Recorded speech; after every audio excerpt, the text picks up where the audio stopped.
कहते हैं जिसने शिव का साथ लिया उसकी हर इच्छा स्वयं महादेव पूरी करते हैं। और शिवलिंग तो भगवान शिव का साक्षात रूप है। लेकिन शिवलिंग पर क्या अर्पित करें कि शीघ्र प्रसन्न हो जाएं भोलेनाथ? और क्या है शिवलिंग की पूजा के नियम? चलिए आपको बताते हैं।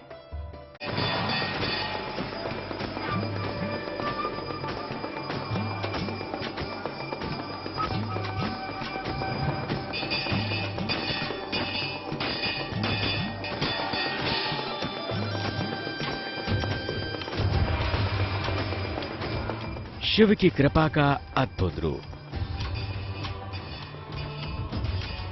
महादेव का निराकार स्वरूप, परम फलदायी है शिव जी की उपासना।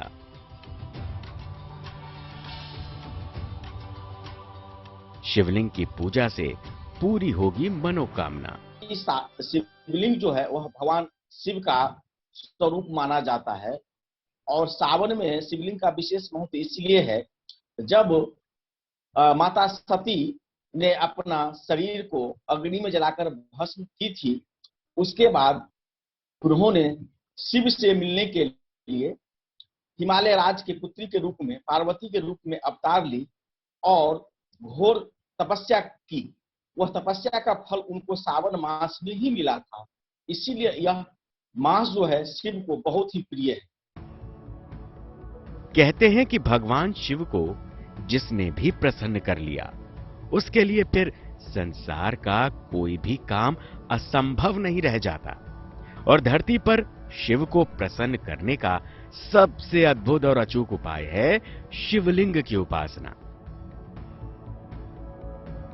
कोई विशेष मनोकामना के लिए यदि शिवलिंग का स्थापना करते हैं तो उसके लिए पार्थिव शिवलिंग का स्थापना किया जाता है। पार्थिव शिवलिंग मिट्टी से छोटा छोटा शिवलिंग बना के उसको पार्थिव शिवलिंग कहते हैं। उससे विशेष प्रकार की मनोकामना की पूर्ति होती है। और वह शिवलिंग घर में स्थापित करके उसका या पार्थिव शिवलिंग का पूजा मंदिर में भी किया जाता है। उसका स्थापित करके और उसी दिन उसका पूजा करके, विसर्जन करके, आरती करके उनको जल में प्रवाहित किया जाता है। इस तरह से शिवलिंग का स्थापना किया जाता है। शिवलिंग की स्थापना के जुड़े नियमों को अपनाकर उनके सामने बैठकर पूजन करने से महादेव अति प्रसन्न होते हैं। लेकिन शिवलिंग की पूजा उपासना के कुछ खास नियम होते हैं जिनको अपनाया जाना बेहद जरूरी है। चलिए अब हम आपको बताते हैं शिवलिंग की पूजा में क्या क्या अर्पित करना चाहिए। शिवलिंग की पूजा में जल और बेल पत्र का विशेष महत्व है। इन दोनों वस्तुओं से शिव जी की विधिवत पूजा होती है। इसके अलावा कच्चा दूध, सुगंध, गन्ने का रस, चंदन से भी अभिषेक किया जाता है। शिव जी को सेमल, जूही, कदंब और केतकी के फूल कभी नहीं अर्पित करने चाहिए। शिवलिंग पर सबसे पहला जो सामग्री अर्पित करना चाहिए वह है जल। वह गंगा जल हो सकता है, शुद्ध जल जो हम पीते हैं वह जल हो सकती है।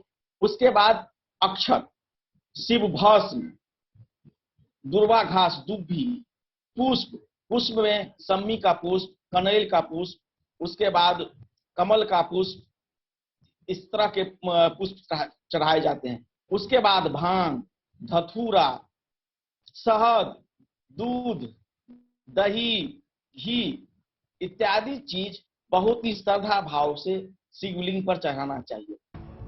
महादेव की कृपा पाने और उनके सबसे करीब जाने की एक ही जगह है और वो है शिवलिंग के पास बैठकर उनकी पूजा आराधना कर ली जाए।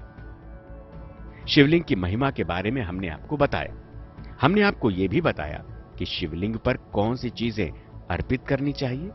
लेकिन इन चीजों को अर्पित करने के कुछ खास नियम होते हैं। चलिए आपको अब वो नियम भी समझाते हैं। शिवलिंग पर जलीय पदार्थ को धार बनाकर अर्पित करना चाहिए। ठोस पदार्थों को दोनों हाथों से शिवलिंग पर अर्पित करना चाहिए। शिवलिंग पर कुछ भी अर्पित करें, लेकिन अंत में जल जरूर अर्पित करें। शिवलिंग पर तामसिक चीजें अर्पित नहीं करनी चाहिए। शिवलिंग पर सामान जब चढ़ाते हैं तो चंदन या भस्म होता है, उससे 3 आरी वाली लकीर, जिसको त्रिपुंड कहा जाता है, वो निश्चित ही बनाना चाहिए। उसके बाद शिवलिंग पर कभी भी केतकी का फूल नहीं चढ़ाना चाहिए। कभी भी शिवलिंग पर कोई सामान अर्पित करते हैं तो चमड़े से बने हुए वस्त्र आप नहीं माने पहने, जैसे बेल्ट वगैरह, पर्स वगैरह आपके पास नहीं होना चाहिए। इन सभी नियमों को अपनाने से भगवान शिव शीघ्र ही प्रसन्न होते हैं। ज्योतिषी कहते हैं कि अगर शिवलिंग की विधिवत नियमों को अपनाकर पूजा अर्चना की जाए तो महादेव की कृपा सहजता से प्राप्त हो जाती है। एक एक सामान चढ़ाने के अलग अलग लाभ होते हैं। जैसे आप अक्षत चाहते हैं, उससे लक्ष्मी की, सुख समृद्धि की प्राप्ति होती है। कोई जैसे दूध से अभी चढ़ाते हैं शिवलिंग पर, तो उससे स्वास्थ्य का, और कोई घी चढ़ाता है तो उससे वंश वृद्धि होता है, समृद्धि मिलती है। जानकारों की माने तो शिवलिंग की सच्चे मन से की गई उपासना कभी निष्फल नहीं जाती।